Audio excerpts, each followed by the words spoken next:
Hello, church. In 1837, Hans Christian Andersen wrote a story that was titled The Emperor's New Clothes. It dealt with the subject of pride. It spoke about two weavers in a kingdom who were having a very hard time struggling, who had no money, and they set upon a scam that they thought would be able to bring them great wealth. They went unto the emperor, who was a very vain, a very proud man, and they told him that they had the ability to make a type of clothing that no one else in the entirety of the kingdom could make. They told him about the beautiful colors of the fabric that they had, the great designs that were specifically made just for him, that only they could sew.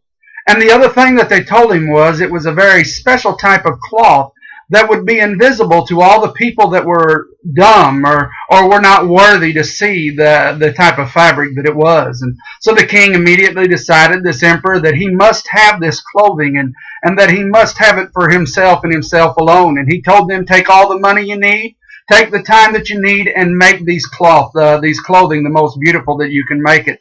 And so they took their money, very happy. They went back into their shop, and there they were day after day. And time went by, and the emperor became anxious to see his clothing, and he sent over his prime minister, his chief servant, to look in on it and see what it was like. And he considered that a great honor, the prime minister did, to be the first to see the clothing, came into the shop knowing what type of cloth it was, and was very surprised when he came in there to find that he was unable to see it. He didn't want anybody to think he was foolish or that he was unworthy, and so he went ahead and pretended and said, It is the most beautiful cloth I've ever seen, and came running back to the king to tell him all about it. The king said, give them all the money, more money that they need. And they continued with their work a few more days, and finally the great day had arrived, and they were bringing the cloth to the king. He was very excited, anticipating everything. All the servants of the kingdom were there within the throne room. They brought in this cloth, and the king was very ashamed to find that he himself could not see the cloth. But he couldn't let anybody know that he was unworthy or that possibly he was dumb. And so he made a great show of saying how great and beautiful the cloth was, and everybody else, the servants joining in as well. The most beautiful thing we've ever seen. He tried on the clothes there before everybody, being fully naked, but putting on a show. I must have on the most beautiful clothes because I can't be unworthy. And everybody else saying the very same thing. The most beautiful thing we've ever seen.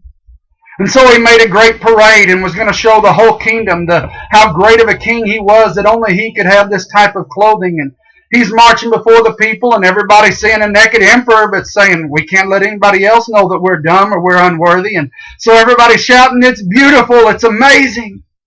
Until he finally passed in front of a boy who was too young to have that type of pride or arrogance. And he cried out what everybody else was thinking. The emperor is naked. And of course he was. And as I was reading that story and thinking on the message that I'm going to preach this Sunday, it began to work its way in my mind. I think it's a perfect illustration of what I want to speak to you about. I want to speak to you about pride and how it serves as a barrier between us and the relationship with God that we truly ought to have. I think that we as people a lot of times find ourselves wondering in our mind about Christianity, about church, and thinking, this just isn't working for me. I know I'm supposed to have peace. I know I'm supposed to have joy, but I just don't have it. But we don't want to say anything. We don't want anybody to think that our salvation isn't what everybody else has. That maybe we're not as holy as everybody else is. And so we go on with this show, being discontent, and all the while drifting further and further away from God. So I want to preach to you this week from John chapter 8, verse 31 to verse 47. On the subject of pride as a barrier. Read the scripture. Think on it. Pray on it.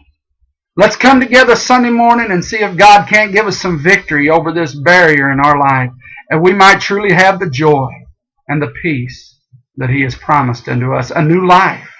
I'll see you Sunday morning, 9 o'clock English service. Don't be late. God bless.